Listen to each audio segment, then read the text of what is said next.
Hey everybody, Guten Tag, welcome back. My name is Julie Jung and thanks for watching my channel. Hey, I've got a lot of new subscribers on here and I would love for you in the comments below to let me know where you're from and maybe a little bit about yourself because I want to be your friend. We can be virtual friends. Maybe I'll never meet you ever in my life. Maybe I will, but I would just love to know who's watching, where you're from, and something about you. Thanks for joining my journey here in Germany. My transition from New York City to Munich is ongoing. I am still in process, but I'm doing all right. Not that you care. Do you care? I don't know. I don't know if you care. Today, I'm going to talk about the public transportation system, and I had some ideas, but I decided today I just want to tell stories. I love to tell stories. I love a good story. So I want to tell you stories and some differences between the public transportation system of Munich as opposed to New York City, and the differences are wildly massive differences. There's not a whole lot to say about the subway system, specifically the subway system, U-bahn, if you will. The U-bahn system in Munich is very quiet. Etiquette says that you shut up, sit in your seat, mind your business, don't look at anyone unless you're staring. We won't bring up the staring again. That touched a nerve. The gentle gazing in someone's direction is fine, but basically talking to people, acknowledging other humans in the car with you is not acceptable. That's not kosher. So don't do that. Just be quiet. In fact, you want to keep as much to yourself as possible. There are seats that face each other, like 2 seats here, 2 seats here. You're looking at each other like that. Normally, someone will sit in maybe the seat by the window, and then if all these other seats are open, you sit catty corner, because if you sit in this seat, you might accidentally look at each other, and that's not appropriate. So you want as much space around you as possible so that no one is in your business. There are exceptions to this, however. One time, my husband and I had been shopping, and we had a ton of stuff. So we're on our way home, and my husband had bags right beside him. There were about 20 free seats in this subway car. So all is well. There's one gentleman that gets on the train, and he comes right to the seat beside my husband. There's like 20 seats free around us. Look around, sir. The entire car is free. Okay. Comes right beside my husband, and he's just like, I'm sorry, can I sit there? What? You cannot sit in one of the 20 other spots on this subway train? What? So of course we moved our stuff so the guy can sit there. So something a little funny that happened. Noise is non-existent.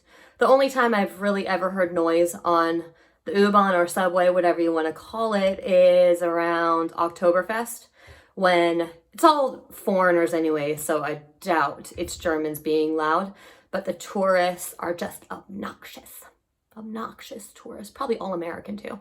You know how we do. You know how we do. We like to get loud. So there was noise a couple of times on the subway then. And then one time there was a girl who had this mini little beatbox, and she had some music on, and I was feeling it. I was like, girl, you go, bring life onto this subway car. Those are probably the only times I can think of that there was something out of the ordinary that happened on the subway. Yeah, it's pretty quiet. So basic etiquette is quiet, unless you're a child. If you are 6 years of age or under, then noise is acceptable. You can be human, you can make noise. So, I mean, it's pretty quiet. Now, opposite side of the spectrum here. I'm going to talk about some experiences that I had in New York, and I really miss times like these on the subway. If you've been to New York or you are a New Yorker, you get it. The subway is like another country. You never know what's going to happen on the subway. It's always a surprise. What will happen today? So I have a lot of stories, but I chose my top 5 of the ones I could remember that really stood out.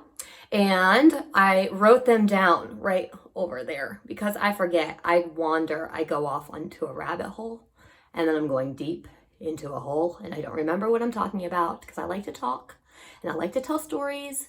I don't remember where I started and where I'm going. So focusing today, I have a little list of my top 5 stories of subway extravaganza. Here we go. Number 5.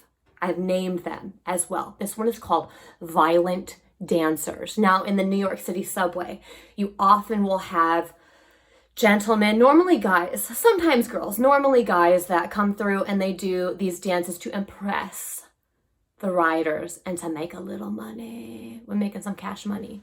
So popular one when I was there that you use all of the poles, all of the seats, every available contraption you can to jump around, spin yourself, twisting, and there's normally a hat involved.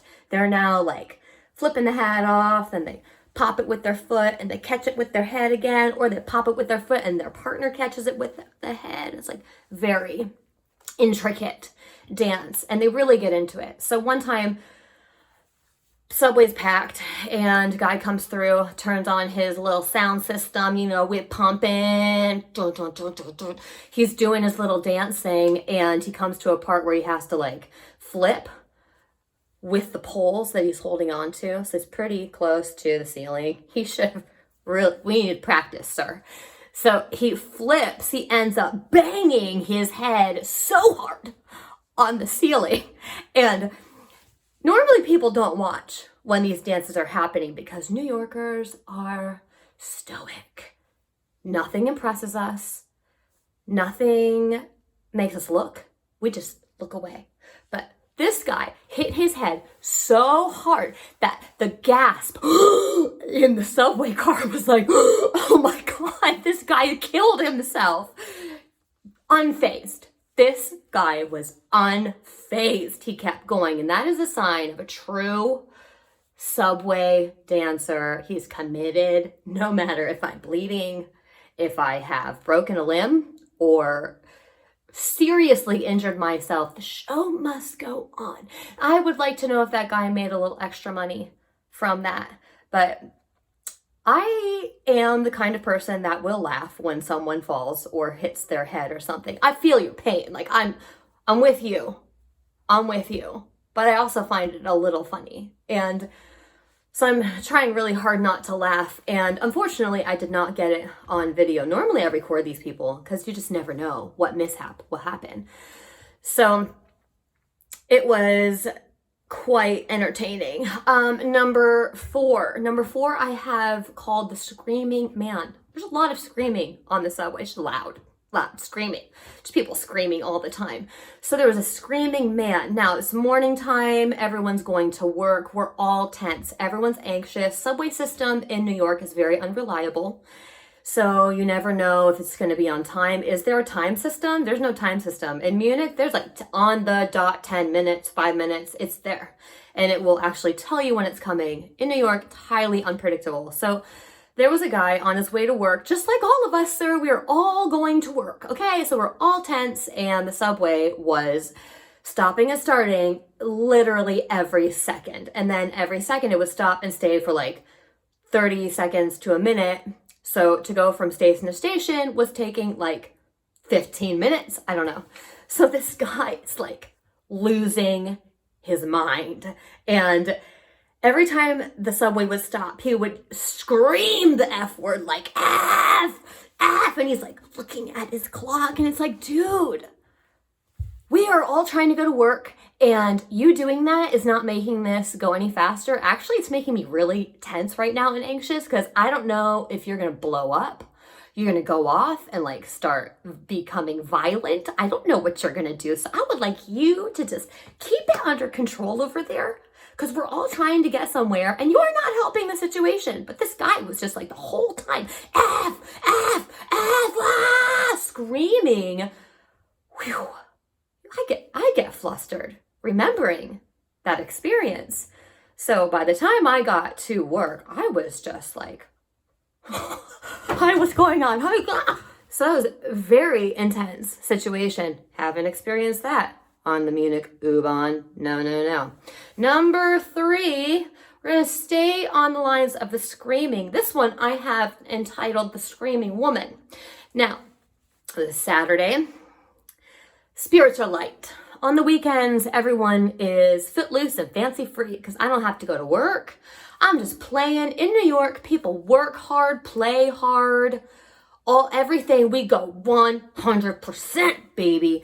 So on the weekend, everybody's in a good mood for the most part. You know, we're all just like, woo, it's the weekend. We're all like, high five. Yeah, man. Woo, you got good plans today? What are you doing? So my husband and I get on the subway and we immediately notice something is awry on this subway car because half of the subway, very few people, and then the other half of the car is packed. So these are signs something is going on. So we go in and we're on the side where there's not a whole lot of people, and as subway goes, we're on our way to the next stop, and this woman starts screaming bloody murder. Like it was not a human scream.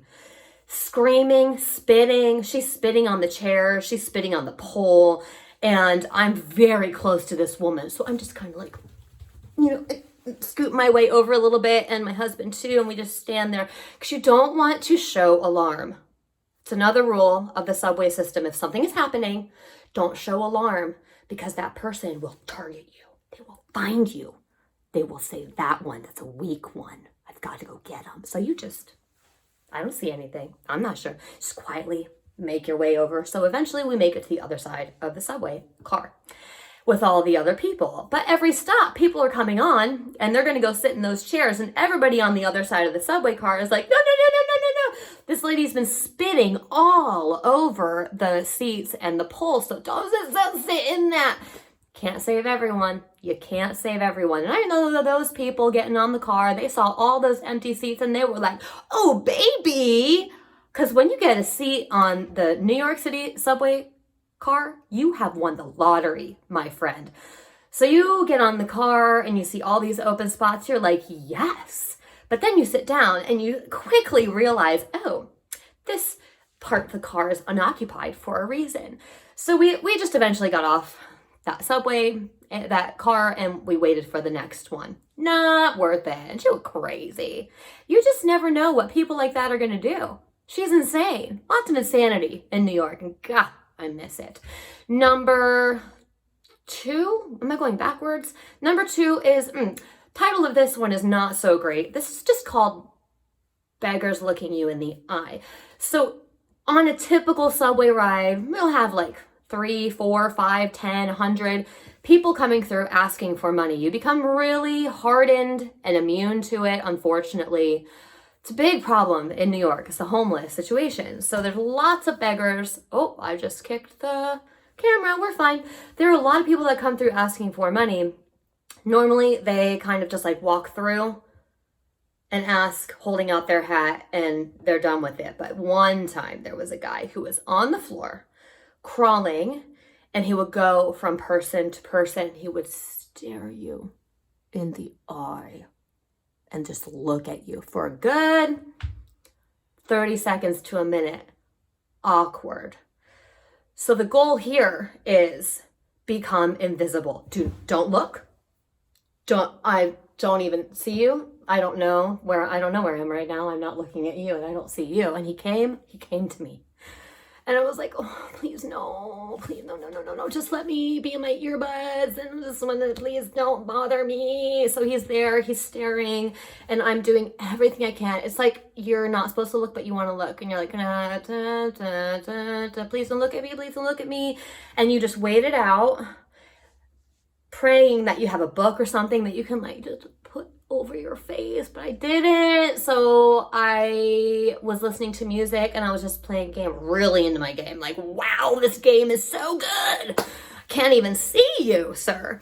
So I know it's very heartless, but guys, there's so many people that ask for money and come through and like the sob stories and like, I lost my child and I lost an arm and just on and on and on and on. And you're like, oh, what do I believe? I don't know what to believe. And there are places these people can go for help. So I don't know, it's really hard. It's a dilemma, it's a conundrum, and it's a moral problem for me. Is it? Like, should I give this person money or shouldn't I? I don't know. Oh, so eventually I stuck it out, didn't make eye contact, and he went along his way. But you know, you're watching it happen the rest of the ride, and you're just like, oh, I'm so sorry for you. As he goes from person to person, just staring and looking into their eyes, begging. God, it's the worst. That's hard. That's very hard. Okay, and number 1. This is a good one. I hope you've made it to the end because I saved the best for last. I have just entitled this Poop. I think we all know where this is going. Again, it's morning time, morning commute. Morning commute is an event. It is, you gotta like gear up for it. You've got to put your armor on because it's intense and you just got to make it through. So morning commute, I'm on my way to work and get on the car, sit down, found a seat. Wow. Woo. Get on the car, and as I'm sitting, I'm gonna start to get the whiff of something, and I'm like, what is that? What is that? The smell is familiar, but I can't quite place it. And I'm looking around trying to figure out what is this freaking smell when I see very close to me on one end of the car, there is a long piece of human poop. Someone has pooped on the subway. Someone could not wait to get home, and there's poop on the subway, and it was contained. And there are people really can, wow, if you knew what a New Yorker could handle, tip my hat to them, you know? So there's people sitting all around this poop, but no one's sitting in the chair that's right by the poop because we smart, but we want a chair. So we can handle a lot. Then I noticed there's one woman like this sitting there, but she's right beside it. So I'm like, why don't you move? But no, we want a seat. I want a seat, but I will just cover my mouth and my nose because I want a seat so badly. So the best part of this was that every time someone would come in, they would see that empty seat and they're like, woo, it's my lucky day. I got a seat. And they make their way there and people are just like, don't look down. And then they would sit, inevitably they sit because they're like, well, I want this chair. They would sit. And then the smell creeps up and they look down and the horror, like I saw people like, oh my gosh, like you just are not expecting poop. So unfortunately, that's not my only story of poop on the subway. It's happened quite a few times, but I mean, you just never know what you're going to see. And I really actually miss that. Do I miss poop on the subway? Not necessarily. Do I miss the adventure, the singers? God, one of my favorite memories too is when there was somebody singing, lean on me when you're not strong. You know that song. And the whole car started singing with him. It was a Saturday, so everyone's in a light mood. So fun. I miss that. I miss like subway life, and it's a life of its own. I'm sure someone's written a book about it.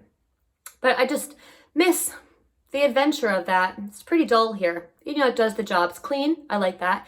In another video, I'll tell you more specifics about the subway here, and it is really, really nice, but just things like that aren't happening. But those are my stories. I just wanted to tell stories today. If you liked the video, or if you just got through the video, like it, please comment below. Tell me where you're from. If you have some fun subway stories as well from where you live, or just like transportation stories, I would love to hear them because I love a good laugh. Subscribe, please. It really helps me out. I so appreciate everyone who has subscribed. So keep clicking that subscribe. Tell your friends. Just tell everyone. Follow Julie Jung. And I will see you next time in my kitchen. I think I'm just going to stay here because I like the acoustics. So have a great day, and I will see you later. Peace out.